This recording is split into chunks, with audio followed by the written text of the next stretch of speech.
Let's look at some ways we can help ourselves take more and more responsibility. One is to ask questions. If you're in denial, you ask, how would I view this differently if I thought of it as a problem? Let's say you're at work and your coworker thinks something is a problem. If you're my coworker and you think there's a problem and I value you, there's a problem. It's that simple. If we're in the lay blame scenario, we ask, what if it's not their fault? Another question I like to ask is, if I refuse to blame someone else, how would I evaluate the situation differently? Answering these questions increases our awareness and helps us move above the line. If we're making excuses, we ask, in spite of all the excuses, how did I end up in this situation? If you're shaming yourself, you can ask, how can I feel okay about having created or chosen this? Or how would I feel if over time this bad event turned out to be a good event? Because sometimes what initially seems bad turns out to be good. For example, suppose you didn't get a job promotion that you really wanted and you begin to shame yourself. None of us knows what the future holds, and it may be that in the upcoming year you are awarded a position that you like even better.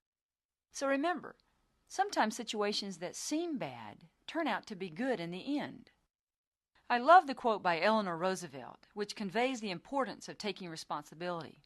She says, in the long run, we shape our lives and we shape ourselves, and the process never ends until we die, and the choices we make are ultimately our own responsibility. Look at the circles on the screen, and let's relate the circles to the responsibility model. I'm a big fan of Stephen Covey's book, 7 Habits of Highly Effective People. Habit 1, be proactive, is all about taking responsibility. According to Stephen Covey, the outer circle represents the circle of concern. That's all the things you're concerned about, but at the present moment don't have influence over. The inner circle is the circle of influence and represents all the things you currently have influence over. The first thing I would tell you is that your circle of influence is much bigger than you think it is. You have more influence than you think you do. The connection between these two circles in the responsibility model is that any time you find yourself complaining, criticizing, comparing, competing, or condemning, you're outside your circle of influence, and your behavior on the responsibility model will be below the line. Hopefully that will be easy for you to remember because all those words start with the letter C. What you want to do is move back within your circle of influence and work on the B's. You'll need to be kind, be patient, but because you want to have an influence on the situation, you'll also need to be smart, be productive, be a model, not a critic.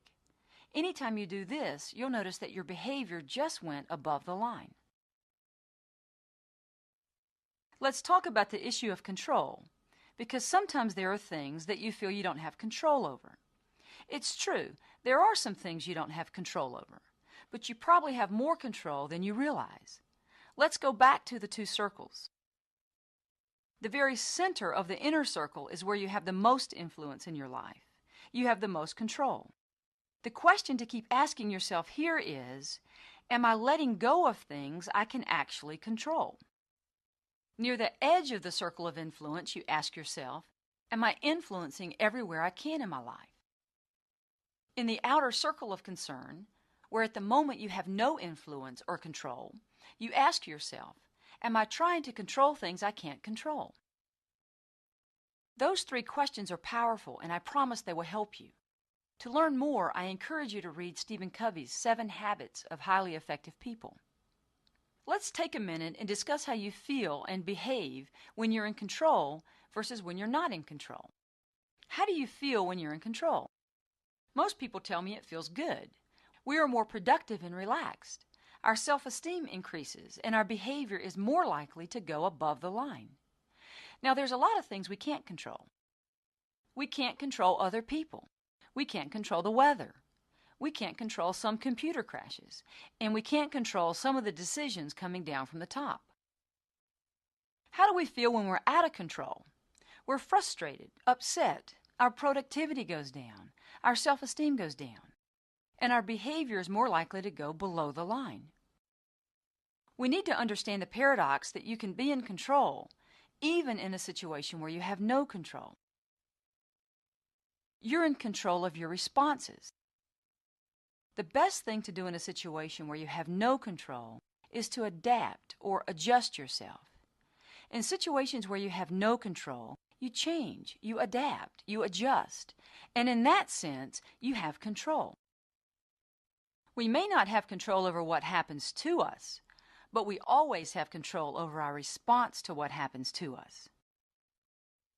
The response to the circumstances in our lives is more important than the circumstances. In fact, eventually, our response to what happens to us may impact what happens to us in the future. There's a little skinny book called Man's Search for Meaning by Viktor Frankl, who was a psychiatrist imprisoned in the Nazi concentration camps in World War II. He says the ultimate freedom is man's ability to choose his response to any condition. So what we want to do when we have no control is realize that we're still in control. We're in control of our response, and often the best response is to adjust. Now, with respect to the two situations you're working on in this course, the question to ask yourself is, how will I take responsibility that's within my circle of influence and keeps me in control? I promise if you keep working on that question, your life will improve. Here's a simple example to illustrate how the circle of concern and the circle of influence relate to the responsibility model. It's a personal example, but my belief is that if people can solve the problems in their personal life, work's a piece of cake. When you go home, are you ever bothered because you feel like your house is a mess? Dirty dishes, dirty laundry? Well, piled up dirty dishes in the sink used to drive me crazy. I'd drive home thinking, I bet when I get home, my husband is sitting on the couch reading Sports Illustrated and watching TV, and the dirty dishes are still in the sink. I would get home, see the dishes, and start complaining. Usually I would complain so much that my husband would get up and put some dishes in the dishwasher. Then I'd go over there and criticize. I'd say, "Don't you know you're supposed to get all the food off the dishes before you put them in the dishwasher?" I would then head upstairs mad. I'd come back down a couple of hours later to get a glass out of the cabinet and start complaining again. "Don't you know you're supposed to dry them off before you put them up?" It took me forever to understand that my complaining, criticizing, and condemning behavior was shrinking my circle of influence. My communication wasn't respectful and conveyed a parental role rather than the role of an equal partnership where everyone helps out with the chores.